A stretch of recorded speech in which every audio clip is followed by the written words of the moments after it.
I want to say something to everybody in the coronavirus situation.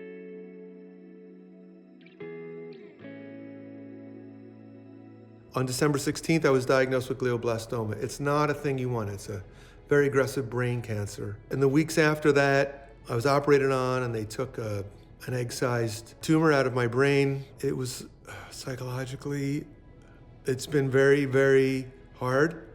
It's been scary. It's been very hard to watch my family go through it. And there's been many moments where, I felt overtaken by terror. The original surgery was very successful. They got all the tumor.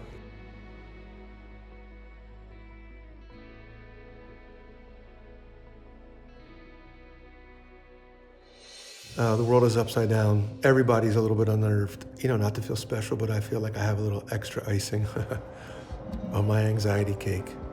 Rehab was incredibly good and effective, and I'm so grateful for all the doctors and PT specialists who helped me get through that.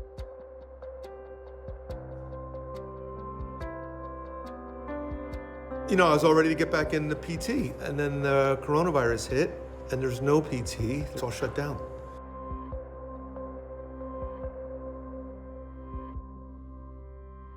I think the federal government has done a pretty poor job in an effort to gloss over the severity of the pandemic and to disregard the warnings of many experts inside the national security apparatus whose job it is to analyze threats to the national security, such as pandemics. The White House tamped down both the reporting and their response to the pandemic. They could have stemmed this tide a long time ago. They failed on every level. They didn't test people. They didn't activate social distancing soon enough. They didn't sound the alarm bells.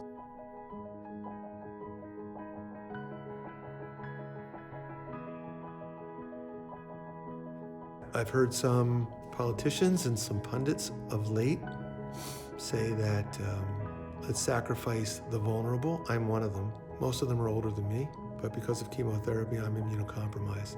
Let's sacrifice them and save the economy. Save the future.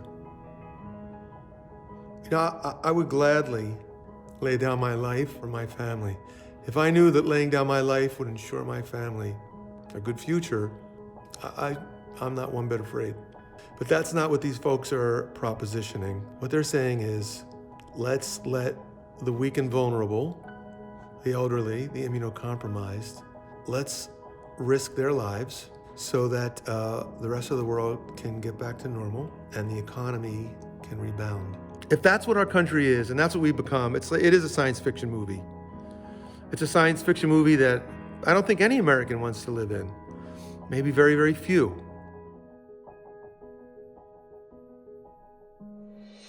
It can feel overwhelming. It is kind of overwhelming. It's overwhelming, period. And I tell you one thing I learned, and that is that when you get to those moments, those eye of the needle moments where you don't think you can take another step, you have to sit with it. You can't resist it. As painful as it is, you have to find a way to accept it and embrace it. Put your arms around it. Say, this is where it is right now. This is my situation. This is what it is. Just let it be.